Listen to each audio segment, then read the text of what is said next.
Welcome to Chris Strub Unmuted. I'm Chris Strub, and today we're talking about fatherhood with Matt B. Davis. They come out of the womb and they grab your little pinky, and then your DNA is now changed forever.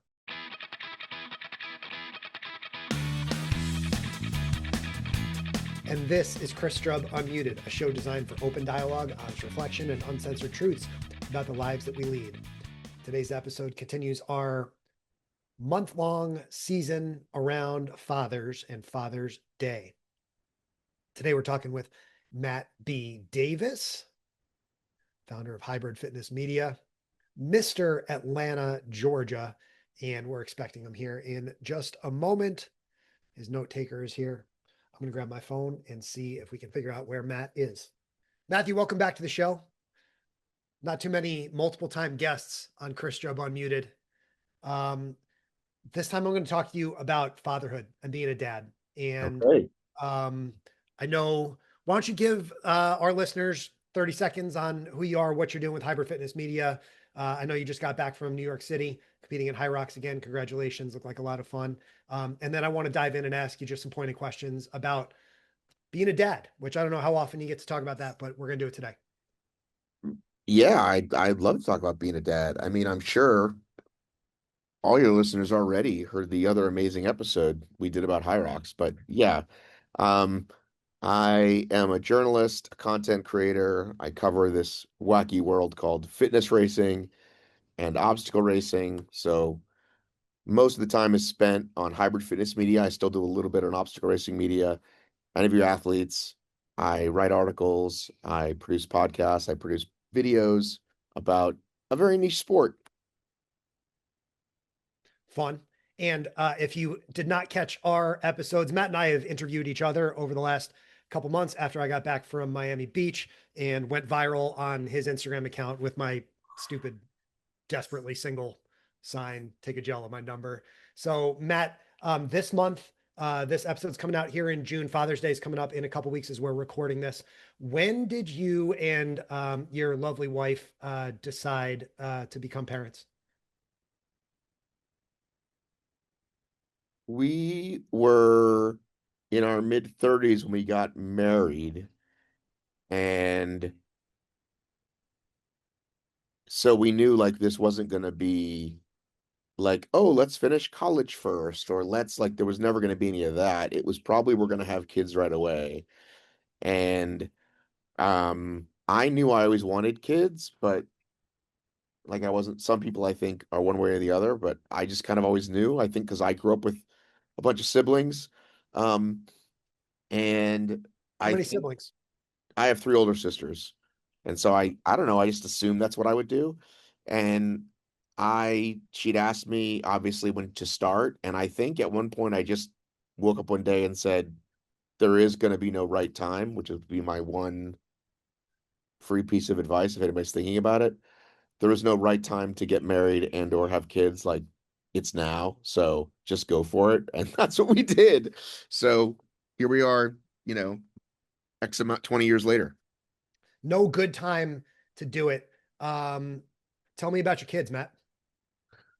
Um, well, the thing about being when you have your first kid and people, there's like jokes and videos and memes about how like the first kid you're like a helicopter and the third kid is like over in the corner like eating dirt, and that's literally my experience.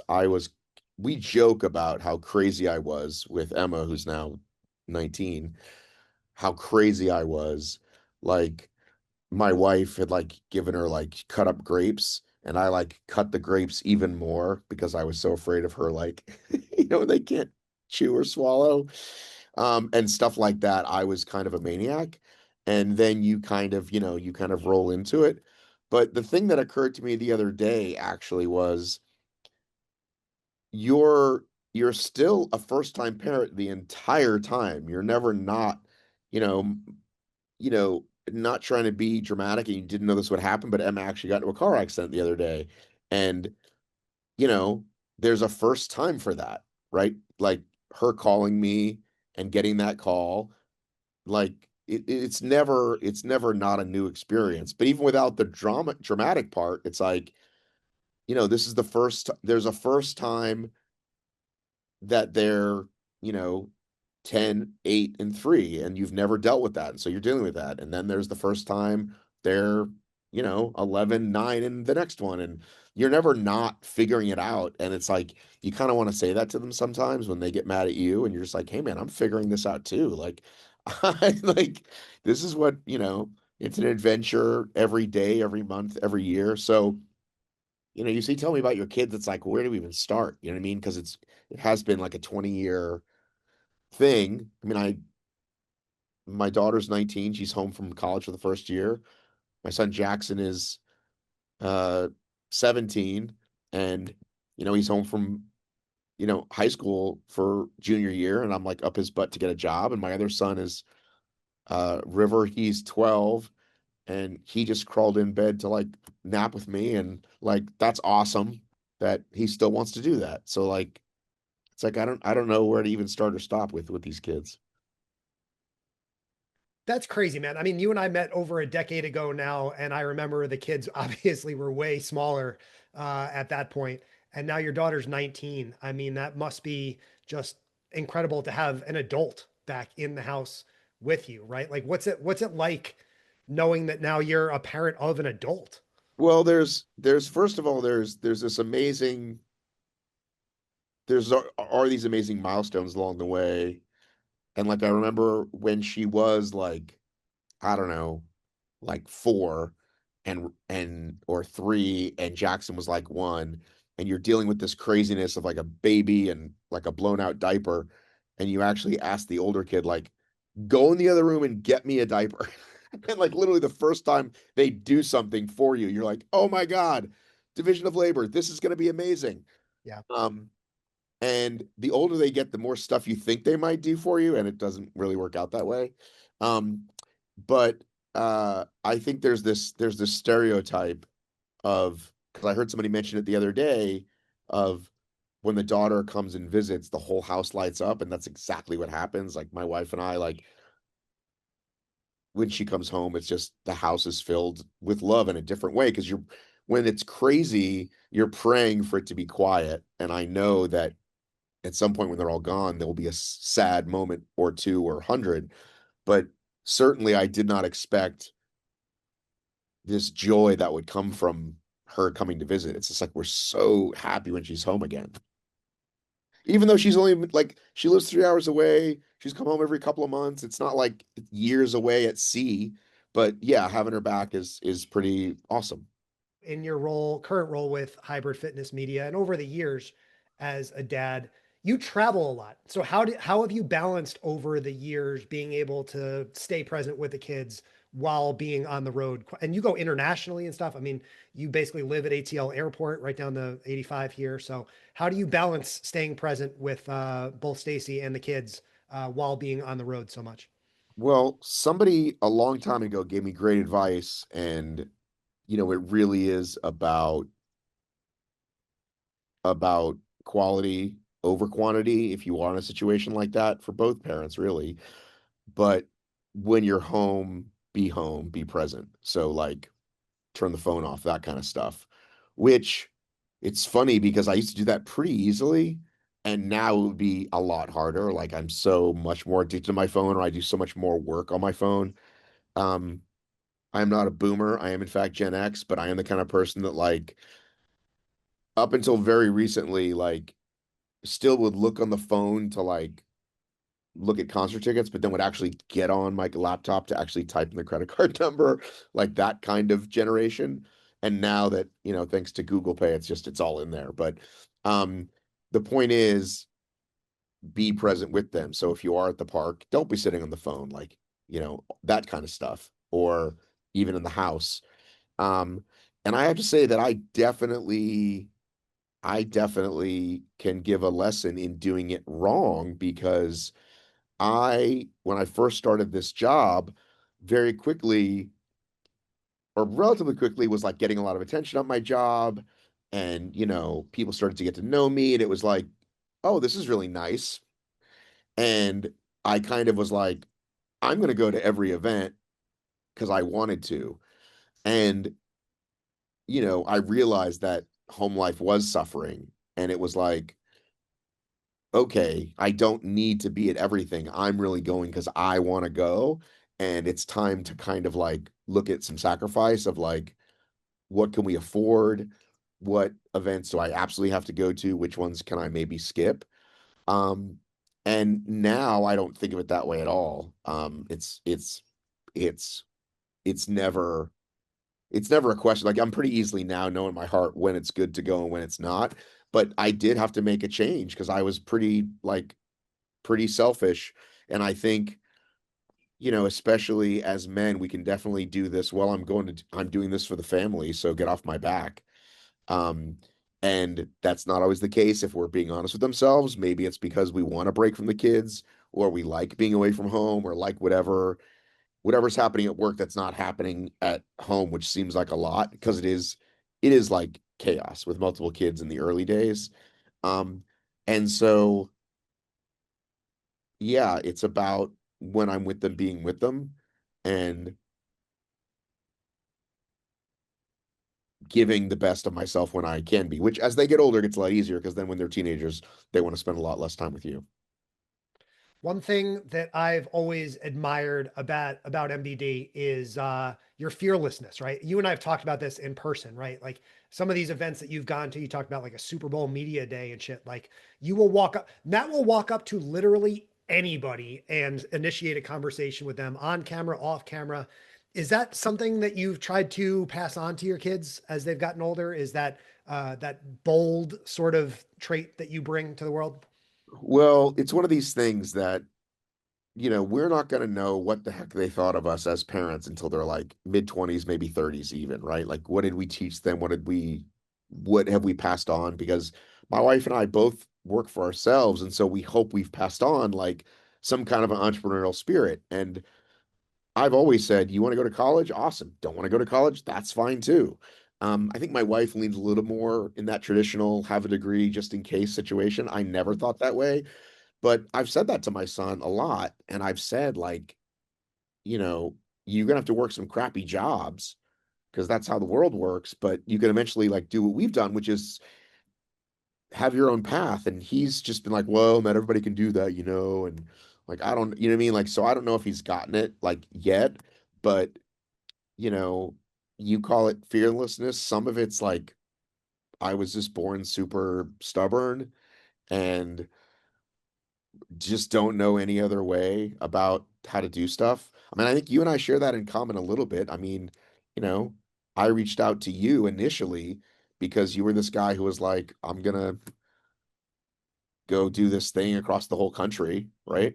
Yeah, So pretty much. like, but like, so someone asks you about it, you're kind of like, I don't know. It's kind of like being right-handed. Like, I'm just sort of this way. But listen, one of the like when they were really little and you're worried about everything when you're really little, I remember, I'll tell you too, like this is like massive, massive, like biggest things that like got stuck in me as a parent was it was literally in a parenting book because you get those, which is again hilarious. Like I would not read a parenting book today, but when they were born and somebody gives you a parenting book and the first sentence is the best thing you can do for your kids is to have two loving parents. And I was like, okay, we have a shot, right? I come from divorce. My wife comes from divorce.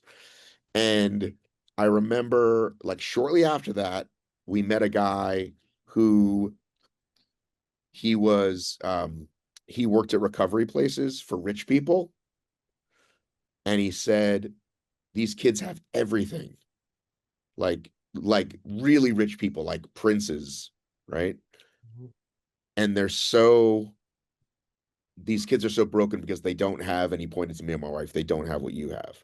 And so that's always kind of stuck as like that's the thing to do right.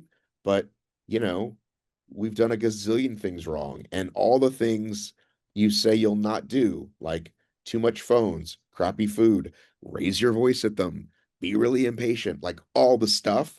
Like, and I think honestly, I think the one thing we have taught them that I think they already do get is like we forgive.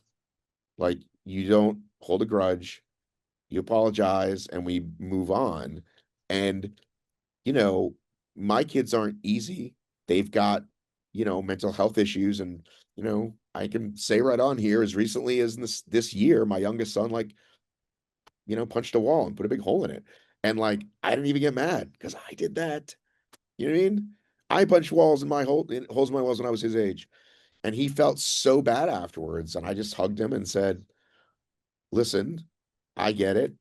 Like, I want to lose my shit too. Don't you want to lose your shit during the day? Anybody who's watching this, like, but we have to learn not to do that. And, I forgive you. And You might have answered this already then, but I was going to get you out on this one, which is the one lesson or one thing that you wish you knew before you became a dad.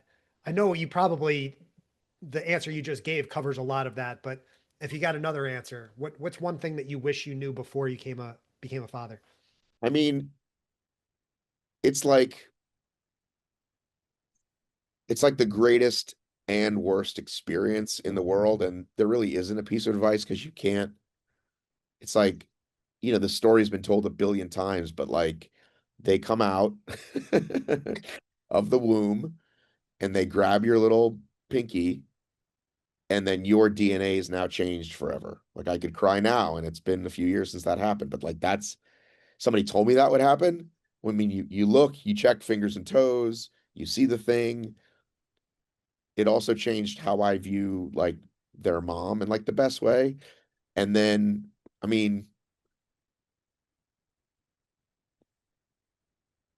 then every day is like, I say the best for a million reasons and the worst because of like the worry and the angst and like all that stuff. And like I mean, you want to learn patience, have kids, right? That's best thing I can do is like, you want to learn patience and you control nothing in this world, have kids. How about that?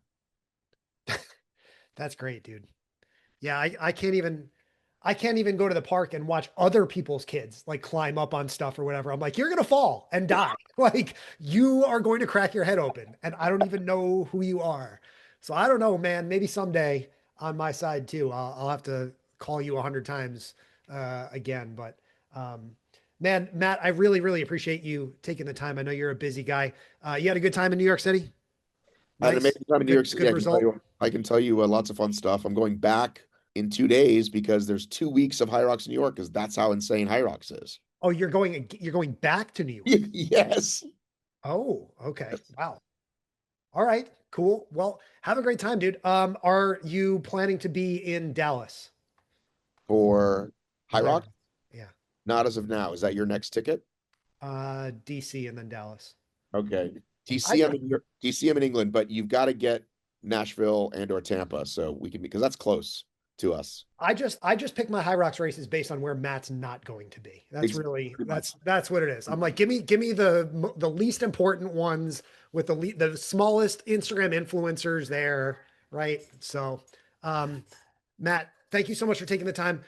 Your fearlessness, I know it translates to your kids. It translates to me too. That is a lesson that I've learned from you over the last decade plus. Is just don't be afraid to ask. So when I was plotting out this season.